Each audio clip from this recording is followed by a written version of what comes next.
point out that the sun shines down its power to all the world and makes the wind blow strong as it will. I wonder how gentle rains can fall upon the land, so lovely earth can stay lovely still. Hello, ladies and gentlemen. Welcome to the 653rd edition, I lost count there, I didn't remember, of Energy Week with George Harvey, me, and the amazing Nancy Wolf. Well, thank you.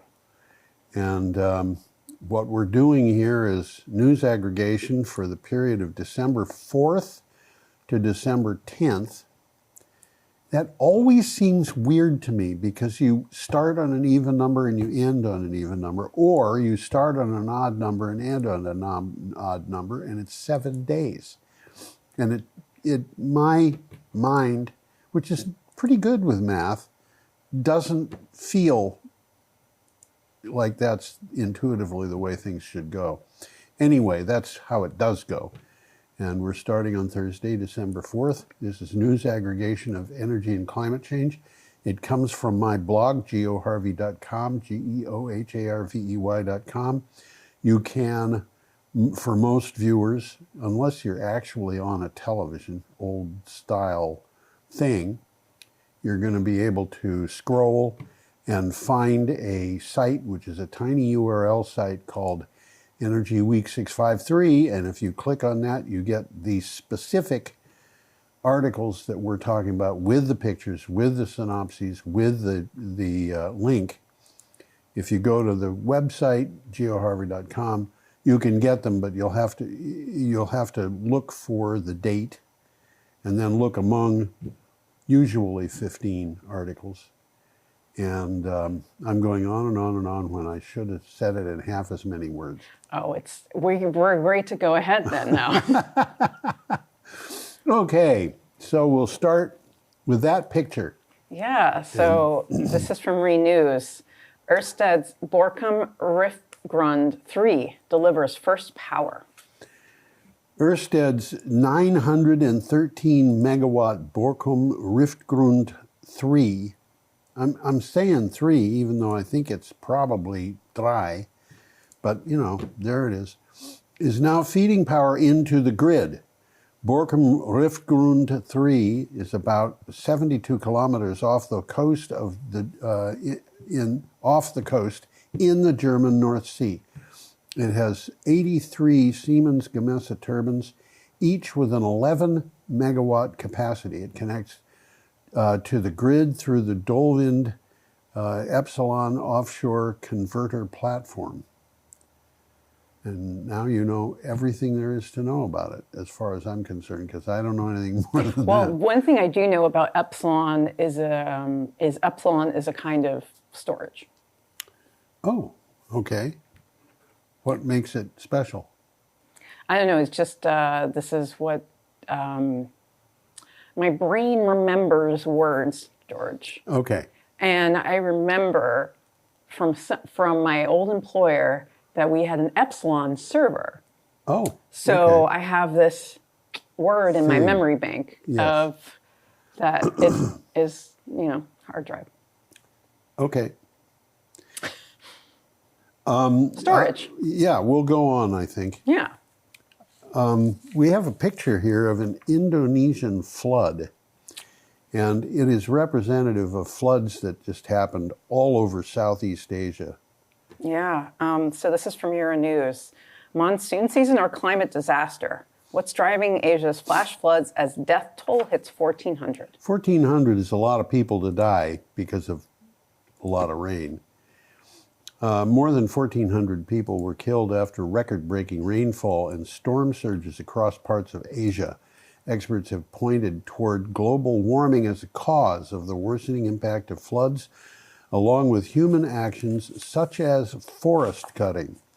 And these floods were in a band from Sri Lanka basically to Indonesia, as I recall, which is kind of, most of that is I mean, Sri Lanka is an island, and Indonesia is a bunch of islands, Yes. and it doesn't feel like Asia, but it counts.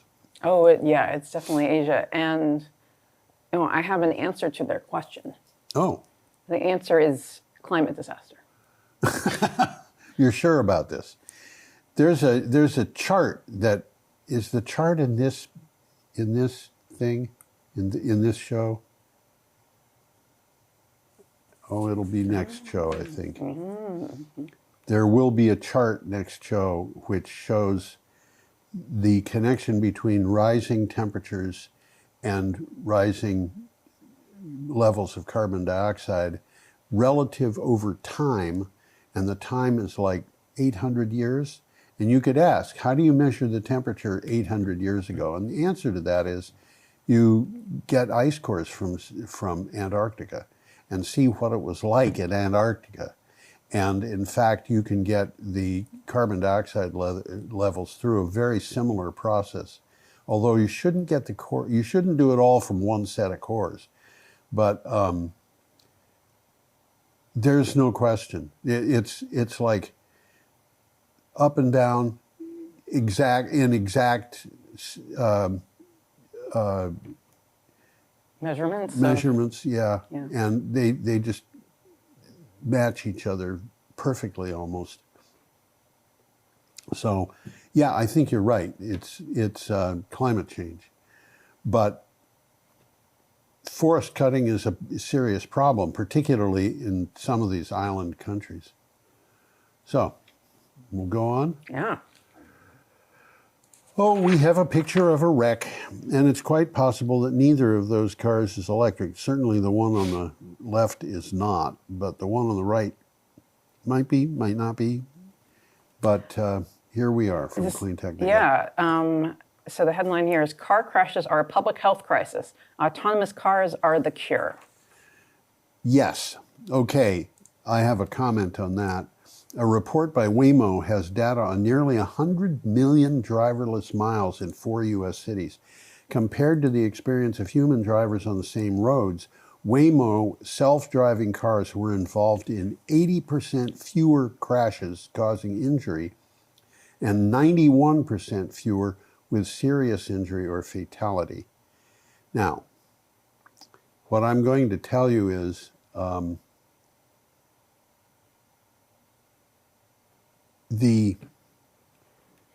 first of all, the report shouldn't have been by Waymo. It should have been by somebody who is absolutely neutral.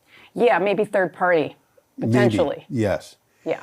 The other thing is, I don't trust these things, the autonomous vehicles. No. But the fact is that they ultimately, when they get good enough, they probably will be a cure of sorts.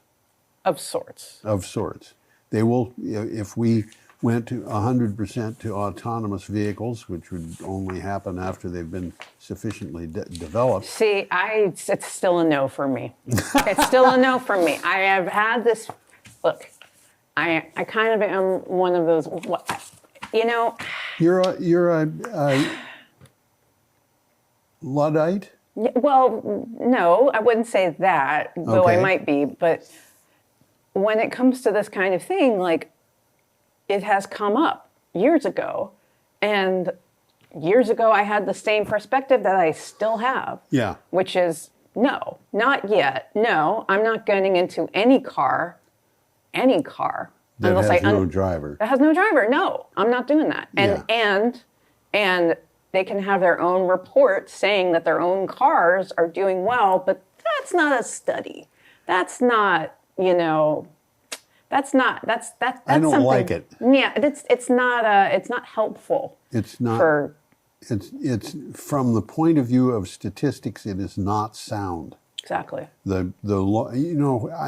did a lot of math when I was in school, and in high school, I was required to have 2 or 3 years of math to graduate, and I had 6 courses that I did, and one of the courses was probability.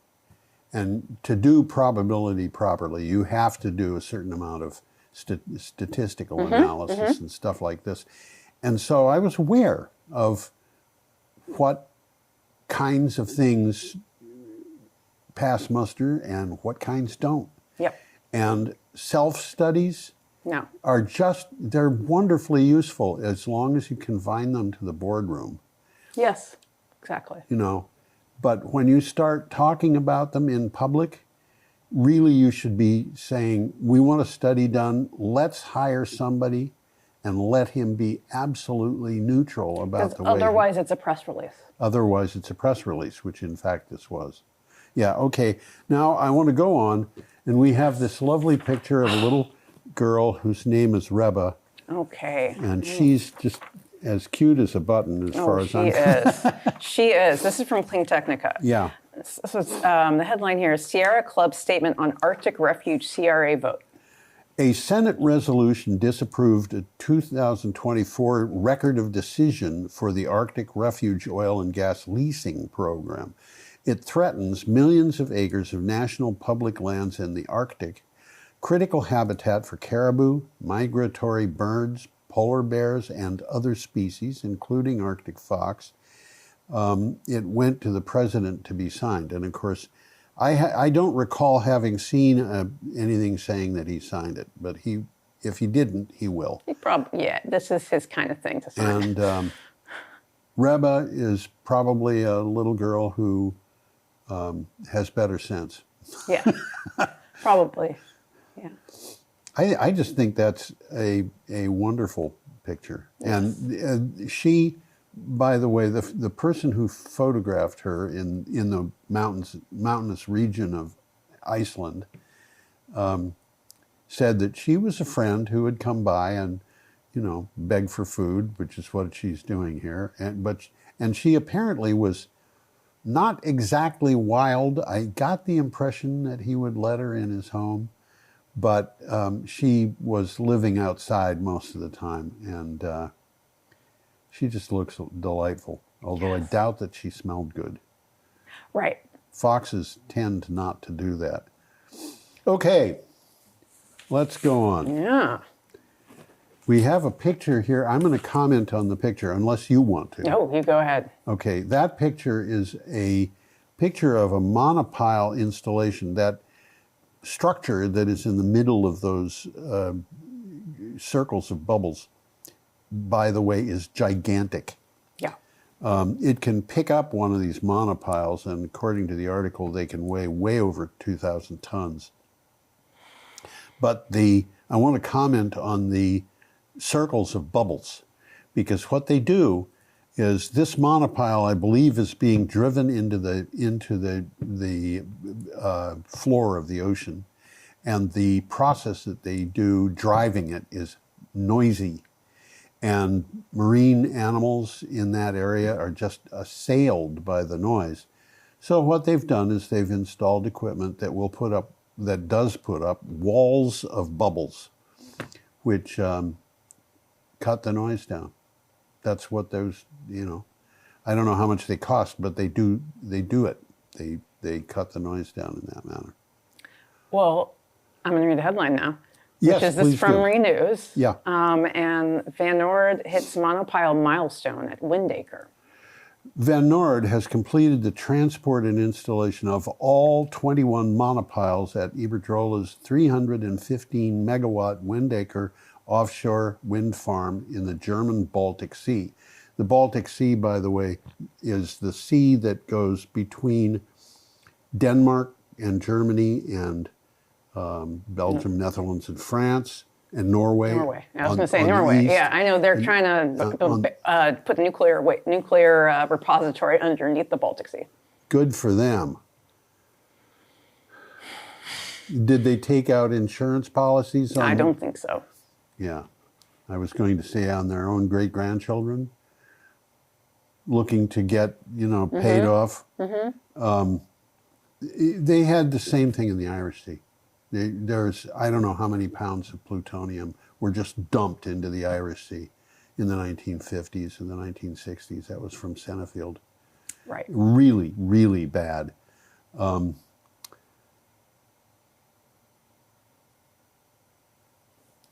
monopiles manufactured by a joint venture between Navantia and Windar have a diameter of 10 meters. Now that's 31 feet and 5 inches, I think. And they weigh up to 2,145 tons. These things are not small. No. And they put in 21 of them. I guess that's 21, 15 megawatt turbines. Each one is 15 megawatts. Each one would power Brattleboro. Yeah. Great. Okay. Should we go on? Yeah, let's go on. Here we have gas flares. Oh, yeah. So this is from Clean Technica. Groups file lawsuit challenging Trump EPA final rule that delays methane pollution protections. Yeah. Health, environment, and community groups have filed a lawsuit in the U.S. Court of Appeals for D.C. Circuit challenging the Trump EPA's unlawful final rule. The amount of stuff that comes from this administration that is not legal is astonishing. And, unlawful final rule to delay protections against methane pollution from the oil and gas industry. Those pictures of the flares up here, that's gas that is just, it's difficult to capture, so they don't. And instead of just releasing it into the atmosphere where it would be terrible, because methane is pretty terrible, they ignite it as they release it so that it comes out mostly as carbon dioxide. And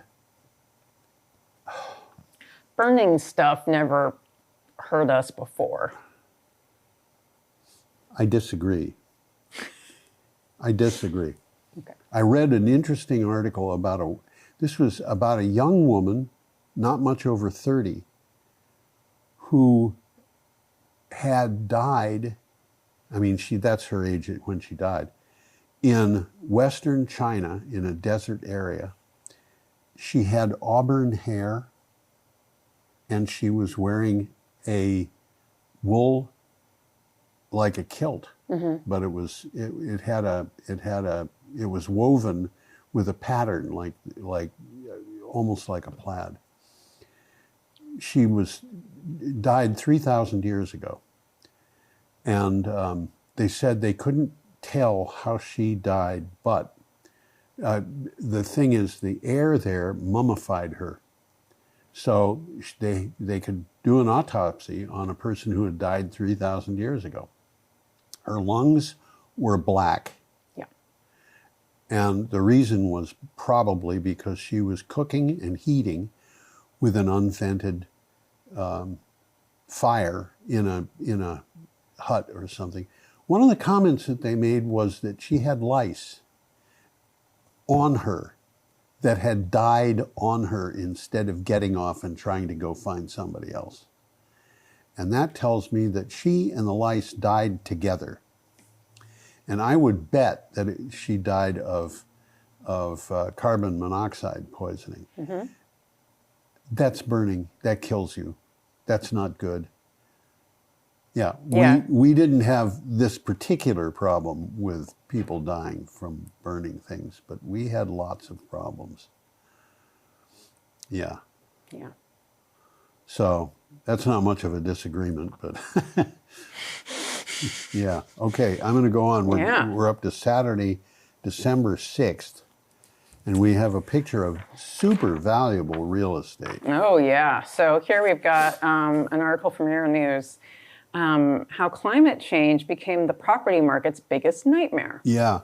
From plummeting house prices to uninsurable homes, climate change is impacting the property market around the world.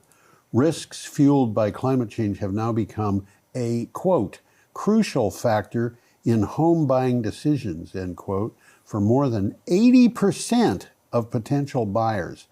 Now, I don't know, I think that 80% might be worldwide. I doubt that it's 80% in the United States. Not that I think that it isn't 80%, but because this is Euronews, I think they're just reporting a worldwide trend. Yeah.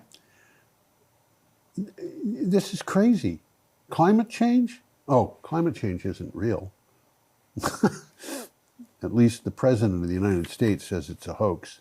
But insurance companies say, we will not work with you. No, no, no. And they've been doing that for years. Yes. When was it? Maybe they should update the president. We should update the president. Yes, the president should watch Energy Week. Maybe. I'm not sure. I'm a little scared if he does. It would be very, very frightening in certain senses, but... again, we're at a point where I can say there are scary things happening there, really scary things. We will take care of them. It's the only way we're going to be able to survive. So at some point, we'll take care of them. The problem is how many people are going to get sick? How many people are going to be injured? How many people are going to die?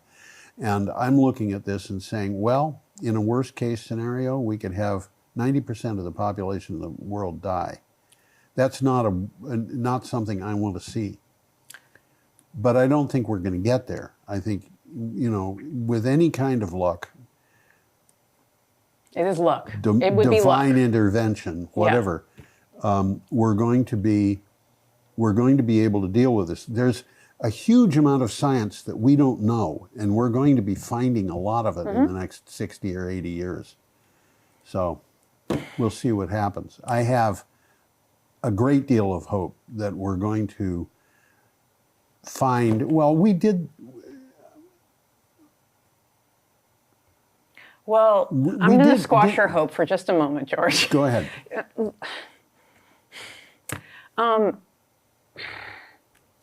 Here's the thing. Say there's a fire, say there's flooding, and you rebuild. Yeah. And you rebuild the same way that you had built before, and then you create the same problems, and you create uninsurability. You just continuously perpetuate that. And the forest burns down, and you put in the same trees to replace them, same species. It's not what we should be doing. No. We should be thinking. We have to learn from We have to learn from the mistakes. Sometimes we do.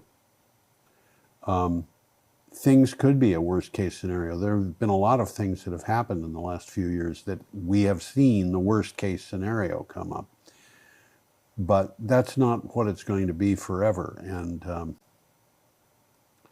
I just think about fires at nuclear sites. The Peshtigo fire, I actually calculated how far it was from the greatest advance of the Peshtigo fire and one of the Wisconsin nuclear plants, and it was under 100 miles. The Peshtigo fire jumped things that were 20 miles across. We should not be building nuclear plants in places that are anywhere near the coast. Yeah. Well, that means that a quarter of our nuclear plants have to pick up and leave. We should not be building nuclear plants in anywhere near windblown areas, perhaps. That might not be, exactly. But then also it's this... Vermont Yankee down the road, I talked to one of the engineers while, I was among people who were trying to close it. And he said, fire, talk about fire. No wildfire is ever gonna reach Vermont Yankee. Look at this. We're next to the Connecticut River. How could you have a better fire break than that? Better fire break? How about Green Bay in Wisconsin, 10 to 20 miles across, and the Peshtigo fire jumped it, and they know it jumped it because they had identifying signs. Yeah. That had blown up 30,000 feet in the air where they were on fire, but the fire went out because there wasn't enough oxygen to burn. And then they landed in this new place. And there are people who believe that the Peshtigo fire jumped Lake Michigan. People who think that we can stop the tide, build fail-safe systems for nuclear power plants are, I think, deluded. Yeah. And it's an easy thing to do but it doesn't work. And when you're talking about something, you know, if you have a solar farm that if it hailed and every single solar panel broke, which is extremely unlikely, what kind of environmental disaster would there be? But you have a nuclear plant go through its worst case scenario, and Vermont Yankee, if the spent fuel pool had developed a hole in it and had drained and had caught fire, Yeah. Boston very likely would have been evacuated. This is, you know, the history that we've got is full of things that were not safe, that should not have been done. Yeah. You know, kind of like me growing up. You know, I did a lot of things I shouldn't I have don't know done. asbestos. There's plenty. There's so many different things that we've. Yes. Yeah. There is. Okay. I'm going to go on. Our next picture is a solar plant in Maharashtra. Yes. So this is from PIB, from the government of India. Yeah. And the headline here is solar push of 129 gigawatts takes non-fossil share beyond 50% of total installed capacity. Okay, this is saying a lot. I mean, this is a huge 129 gigawatts of solar is probably worth 30 gigawatts of nuclear power because of the difference in the capacity factors. 30 gigawatts of nuclear power is a lot. 129 gigawatts of solar is a lot, and you add batteries to that, and you've got something that's a whole lot better than the nuclear. Okay, I'm going to read this. A surge in solar installations over the past decade was pivotal in doubling India's installed electrical capacity. Solar capacity stands at 129 gigawatts, and the total non-fossil generating capacity went past 159 gigawatts to over 50% of India's total installed power capacity. I just said go India. Yeah. Hey, go India. This is similar to China. They're probably still building coal-fired power plants in India. Just yeah, like but this is beyond. They're going through a huge change. Their problems and our problems are very different. We share a problem of climate change. We share a solution of renewable energy. Yep. But in the United States, we're talking about rich people who have had lots of electricity since the Depression. And, you know, coal, yeah, we could cut out coal. We have been cutting out coal. I think there are no coal-burning power plants left in New England. I think that's correct. Yeah, and you know we're getting rid of it. In India and China, they have a problem that we don't have, which is large populations of people who have no electricity. Yep, exactly. So, you know, I'm not going to shame them. I feel like shaming them for building coal-burning power plants, but they are taking on the problem. Right, and it's an equation, right? Like here's the equation here. It's well, if you're having more non-fossil fuels, yes, and that's actually enriching your country a lot, then maybe you know. Yeah, and the emissions from China has already gone into decline. It will be in India very soon, I believe. And, you know, okay. Yeah. Up to this picture. This is a picture of a jaguar. Yes. So this is from ABC News. That's right. So jaguar is spotted in Arizona, points to progress in recovery of endangered species. Yeah, I rejoice when I see that endangered species are recovering. I don't think I'd rejoice if I suddenly was walking down a path and came across this guy. Wouldn't you pet him on the head? Right. Good boy, good boy. Yeah. Okay. Researchers at the University of Arizona say they spotted a big cat. Big cat. Jaguars can weigh 275 pounds. for the 5th time in 15 years after one crossed the U.S.-Mexico border. He should be sent back. He should be rounded up by ICE. We should take all of ICE and send them to Arizona to round up that cat. Yes. Oh, man, I'm so angry. The animal was seen at a watering hole it visited in November. Its distinctive spots showed it had not been seen before.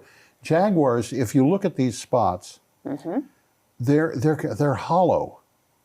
The spot is not solid; it's a ring, in many cases. And on a leopard, the spots are solid. But here, a lot of these spots are in a ring, and in fact, inside the ring there can be a smaller spot. And this particular very well-meaning, learned character, all right, is, as I said, somebody I would not like to bump into in a... I understand that. Although I will tell you, I have seen a catamount, Appalachian cougar. I didn't see it in New Hampshire or Vermont. I saw it in New Jersey, about 30 miles from the Holland Tunnel. Wow. It jumped trying across, to go to New York, huh? I was driving down this road in the middle of the night, and this cat jumped across in front of me. I thought I was going to total my car against the thing. It was gigantic. It was the size of a large deer. And there had been a lot of people in that area who had been complaining to the police about a cat and getting plaster castings of its footprints and stuff like. And the local game people and the police would say, "I don't know where you got that footprint, but it's not an Appalachian cougar." And I found out years later when I was living in New Hampshire why that was. And the reason is, if you admit that you've got an Appalachian cougar population in your state, you have to put millions of dollars into protecting it and teaching people not to shoot it and not to be afraid. But, you know, they're very, very shy creatures. And if they think there's a human being around, they're not around. Yeah. This character, I kind of feel that he's not that shy. Oh, yes. He's got pretty eyes, too. Yes, he does, with round pupils. Yes. Okay, we have a microgrid Yes, here. we do. So this is from Tathya. I have no idea who that is. None. Tathya. Yeah. Well, new energy policy focuses on grid storage. Sri Santosh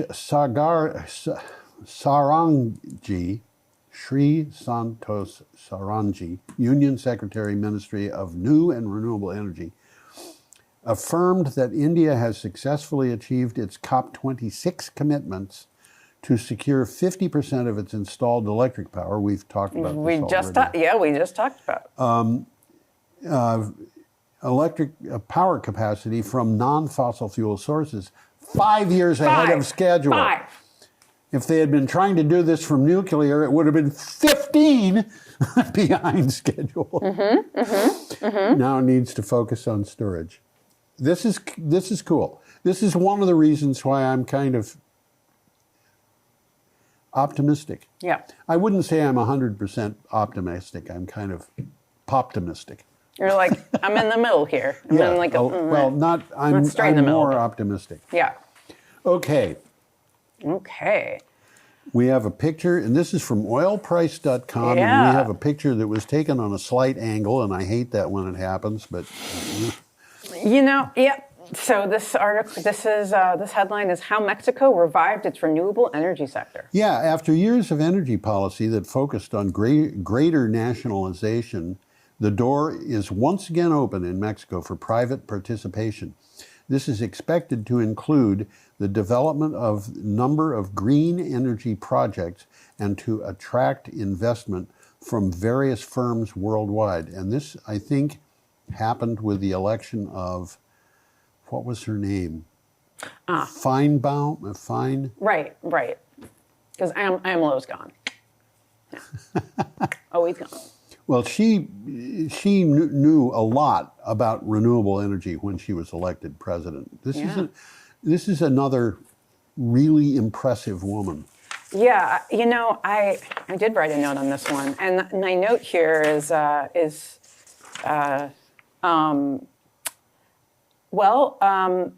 it could be good. Wait and see. That's what I say because there's not it's yes. Well, Mexico is going to wind up being ahead of the United States before too long. Well, yes. Now, because the United States is behind. Yeah, I want to point out here we're about to see one thing that is unique in this show's history, and that is this is a unique photograph that we're about to see. Okay. So I'm gonna say, here we've got it. I'm unveiling this. Yes. This is probably, without question, the most boring photograph I've ever put up. Right. Okay.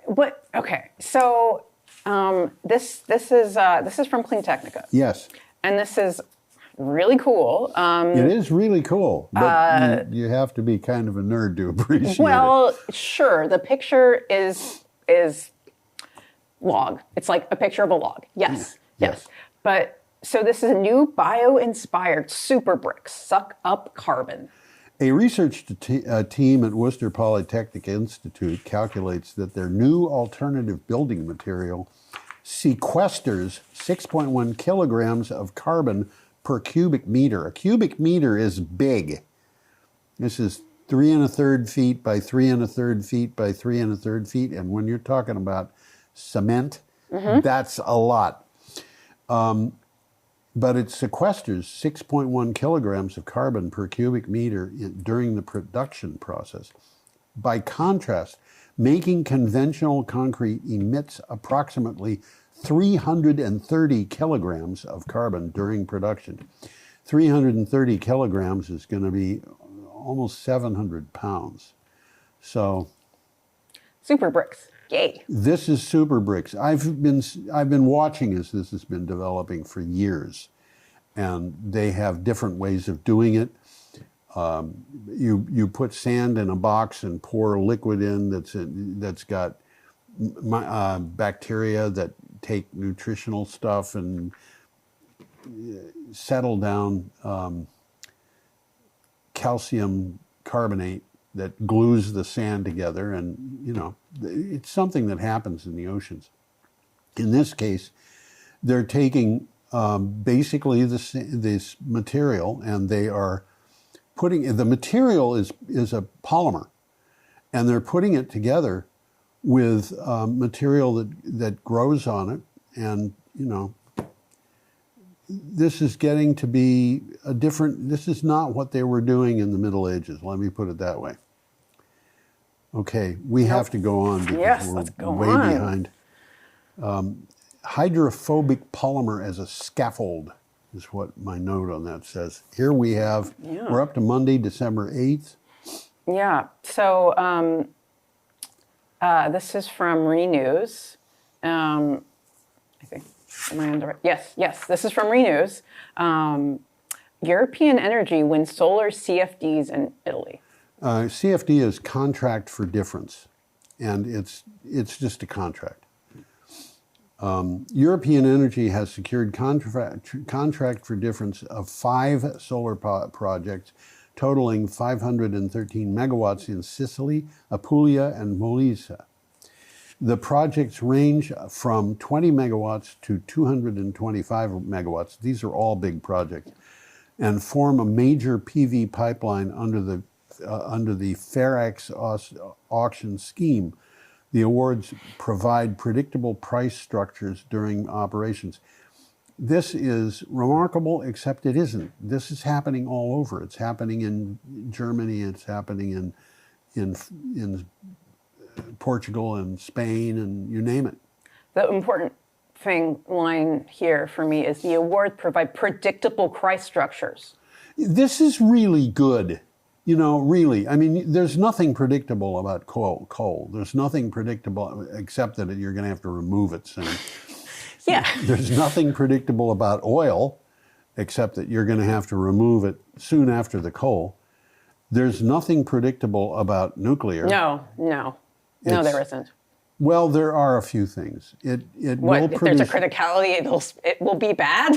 Yeah, there's that. It will produce waste if it goes well. If it doesn't go well, then it will produce an absolute nightmare. Yes.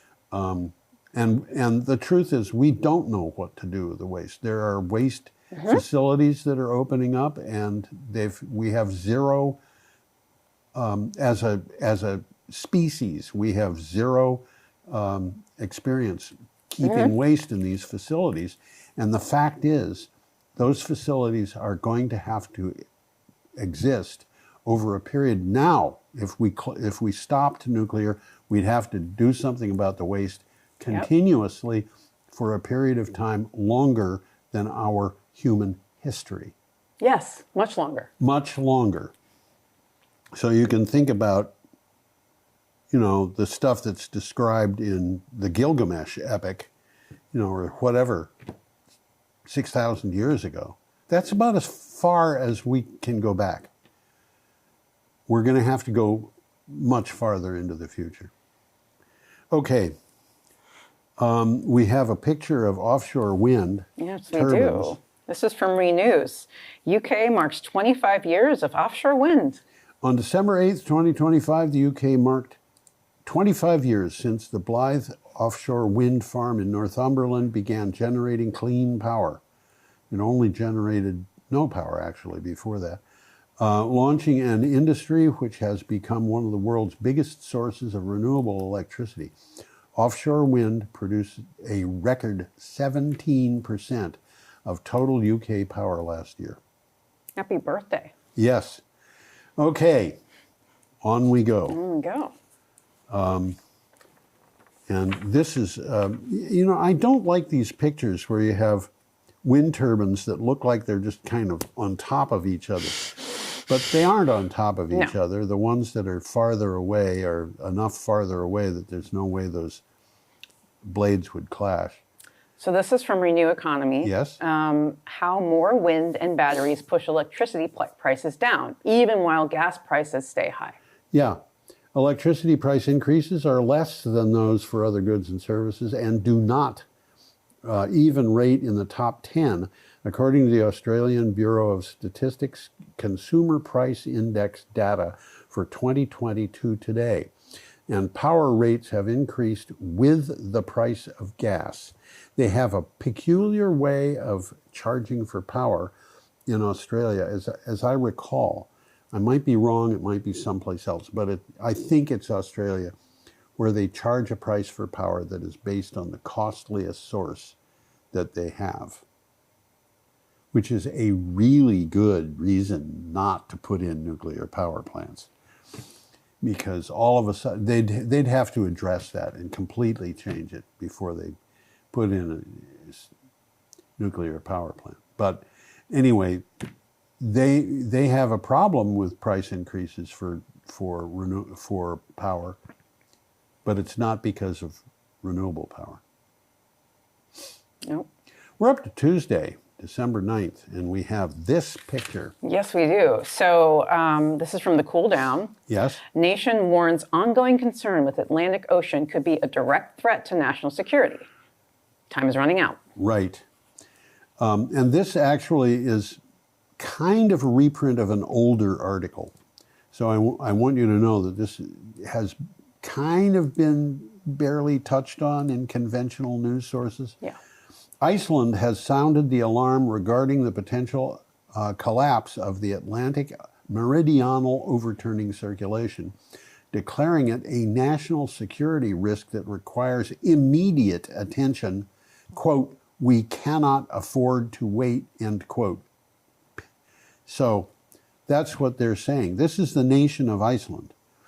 And frankly, if the Atlantic meridional overturning circulation collapsed, I think everybody would have to leave Iceland. It would be maybe 100%, but I would say at least 95%, 98% of the population, which is really sad. I mean, Iceland is one of those countries that's basically 100% renewable. Yeah. They've had for years a fishing fleet in which none of the boats was powered by fossil fuels. They were all powered by electricity. And this is beyond their ability to deal with. Yeah. Except to be ready to. I mean, this is what every island nation has to deal with. Including the UK. Yeah. Including Long Island. Including Manhattan. New York City. Yeah, absolutely. Absolutely. Islands. Yeah. Islands. Or even peninsulas, Florida. Hi. Yeah. Florida is, and South Carolina, I've been looking into this thing of the Atlantic meridional overturning circulation. It conducts heat out of the Gulf of Mexico up to the Arctic Ocean north of Norway. And we've been looking at what would happen if this stopped. It would happen to Norway, Iceland, Sweden, Finland, Russia, UK, Ireland, and so forth. It would have a big effect on Germany. It would have a big effect on France. We haven't talked much about what it would do to the Gulf of Mexico. Right. Which would get hotter and hotter and hotter because the heat is not being conducted away. And that would mean worse and worse hurricanes. They're talking about the F6 hurricanes that have never happened. Scientists, I think, would have to be talking about F7 hurricanes. And there are cities on the Gulf Coast that would be obliterated, including New Orleans. Yeah. And, you know, we've got to deal with this, and these people in Iceland are very aware of it because they can see. But the government of the United States is not interested in telling people, and Mar-a-Lago is safe, you know, it's... Yes, it's very safe. Yeah. Okay. Our next item is from Euronews. Yes, it is. That's a picture of a hot day. I don't know that that's actually a picture of a hot day. It could be a picture of a cool day in which there had been a rain and the clouds had all disappeared. Right. So the headline here is temperature average for 2023 to 2025 on track to exceed 1.5 degrees Celsius. Yes. Copernicus data reveals. The average global average temperature anomaly for January to November 2025 is 1.48 degrees Celsius above the 1850 to 1900 pre-industrial baseline. It is currently beaten only by 2024, the first year to exceed 1.5 degrees C above pre-industrial levels, according to Copernicus. This just tells us what we should probably know. Mm-hmm. We can't go back. Well, we can start getting that carbon dioxide out of the air. We can, but we also can't.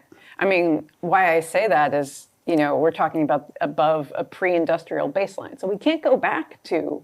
Oh, we could go back to a pre-industrial... Ooh, okay, great. Great.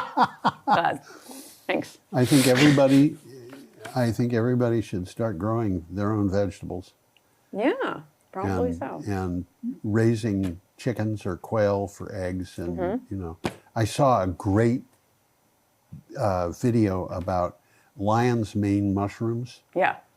And this person was taking the lion's mane mushrooms and beating them flat and heating them, and they get they get kind of solid when that happens, and if you marinate them, they're actually a good replacement for meat in a hamburger or something. Oh, interesting. Yeah. And I had a little piece of lion mane that was treated this way, that it was prepared like chicken, and it was very much like chicken. We've got opportunities for people who want them. Me, I would eat beef, but you know, there are ways of dealing with that too. Yes. So, okay. Now we are at this. Yeah. So this is from Clean Technica. I found it very interesting that this particular image was released by NREL under the NREL name after the administration in Washington changed the name to the whatever it was, which, by the way, I think was illegal. Yeah, I mean, it does a lot of illegal things. So this is from Clean Technica. Yeah. And the headline here is Federal Judge Vacates Illegal Offshore Wind Order, Says Wind Foes Are Tilting at Windmills. Yeah. A federal judge declared a key part of President Trump's notorious offshore wind order of January 20, the day he was inaugurated, he straightway went to work. Yeah. Retribution, null and void. On December 8th, the U.S. District Court of District of Massachusetts in Boston determined that all the evidence points to its illegality. It's illegal because it's discriminatory, because it's revenge, because it's, you go down a list of things. It's the administration doing this, not the Congress, and I heard, I looked at somebody testifying before the Supreme Court, and one of the justices asked, "Do you agree that the government of the United States was set up by the founding fathers to be one of checks and balances?" And the person who was arguing before the Supreme Court said, "Yes, except in the case of the president and the people who work for him." I'm not kidding. Yeah. I say rule. That's what I say. Yes. Rule on this. Rule. Yes. Evidence points to its legality. Rule. Yeah. Yeah. We're up to Wednesday, December 10th. Yes, we are. We have a picture, of that, whatever that is. The Kazombo PV Park. Yeah, so this is from PV Magazine International. Africa's largest off-grid solar plus storage project comes online in Angola. Why Angola, for crying out loud? Because it's great, that's why. I always think of Angola as being a big country that has nothing in it. Oh, well, people who, there are people who live there, but nobody who has any particular power or wealth. I have met people from Angola. Have you? In Spain. Yes. Well, it's a mystery to me. I've met a lot of people from Liberia. My brother lived there for a dozen years. Portuguese group MCA commissioned an off-grid renewable energy system with 25.40 megawatts of solar and 75.26 megawatt hours of storage in Angola. The Kazombo photovoltaic park is called the nation's first and Africa's largest off-grid renewable energy system. So cool! And this is exactly what should be done in Africa. Yes. I think. Yes. There's definitely a lot of sun. There's a lot of sun. In Angola, a lot of parts of Africa, Yeah. There's a lot of sun. Yeah. Sun's a... Liberia is tropical rainforest, so there's sun. Different. But it's a different thing. But yeah, it's all, yeah. Okay. Offshore wind construction. Yeah, so this is from Renews. ABL backs ocean winds on 390 megawatt BC wind. ABL was appointed to provide marine warranty survey services to support ocean winds with the construction of the BC Wind offshore wind farm in Poland. I read BC and I think British Columbia, Yeah. but this is A company. in the Baltic. Ah, The 390 megawatt project will feature 26 Siemens Gamesa SG 14-236 turbines. These numbers have meaning, by the way. The 14 is 14 megawatts, and the 236 is the windswept diameter in meters. Across a 90 square kilometer area in the Baltic Sea. This is big. It is Poland doing it. Yeah, Poland. Yeah, right. And so I think, it's good. It's good. Yeah, it's good. Now we have, I think this is our last piece. This is our last piece. So this is from Renews, and the headline here is Nordex notches 1 gigawatt Alliant U.S. turbine deal. Yeah, Nordex Group has secured contracts for Alliant Energy for up to 190 Delta 4000 turbines totaling over a gigawatt for Midwest wind projects.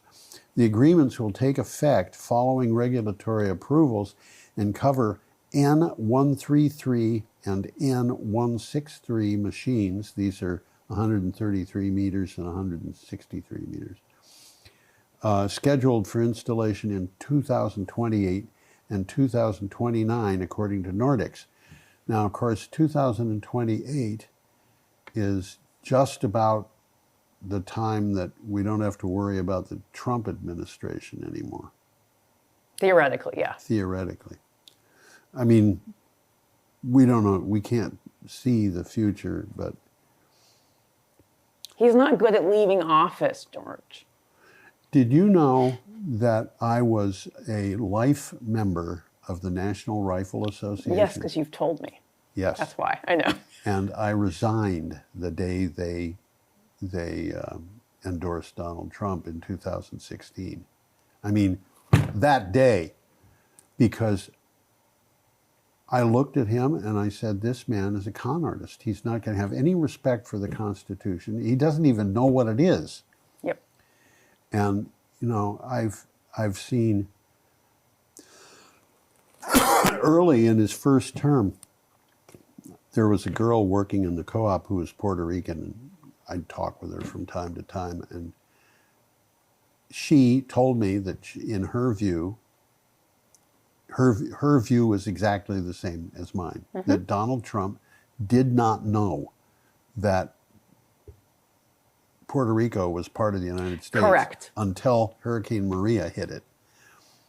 And then he went there and started... And he got confused. He was like, wait, what? What? I don't understand. Oh, yeah, you have to learn a little bit of history about what you have, Well, I think we've got a lot of people in office right now who know nothing about American history. Yeah, that's true. And it is...